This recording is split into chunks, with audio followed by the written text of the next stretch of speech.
Under 1639, there are several new classifications for assault weapons, and all of these guns on the table would then be classified as assault weapons. This is a Ruger 1022, most often used for target shooting and teaching your kids gun safety. They're holding up a silhouette of a weapon that they have already demonized, and now they're going to classify every other semi-automatic weapon underneath it as an assault rifle. 1639 also has a safe storage component in it, which could restrict your ability to defend yourself and your family. Our rights under the Second Amendment is our right to protect ourselves, the right to self-defense. And the Supreme Court made that very clear. It stated that you cannot have a law that makes it impossible for somebody to access that weapon in a time of emergency. That's what this does. The safe storage issue applies even if you have your home blocked and your home is broken into. The penalty could come back on you as a Class C felony. What's the difference of him breaking into my garage, stealing my car, taking my car, and getting into an accident to kill somebody?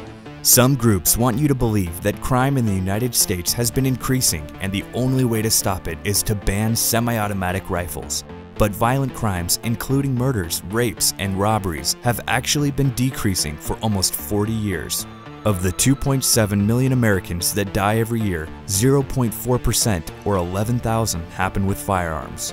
The FBI reports the #1 murder weapon are handguns, accounting for 7,000 or 2/3 of all murders annually. Perhaps the most surprising statistic is that rifles, including all semi-automatic rifles, only account for 374 murders or 3% of all murders annually.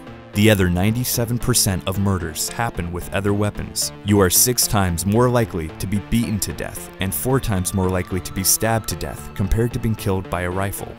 We see the same trend in Washington state, but the figures are even more startling. Only 11 people a year are murdered with rifles. Initiative 1639 addresses rifles, which are only a fraction of murders in Washington a year. The sheriffs of the state of Washington have stated that this is a bad initiative. It should not become law. Please vote no on Initiative 1639 because it classifies normal hunting and plinking firearms as assault weapons. It limits access to your firearm in an emergency self-defense situation and turns ordinary citizens into felons if someone steals their gun and uses it in a crime. We as a profession can tell you this is not about school safety.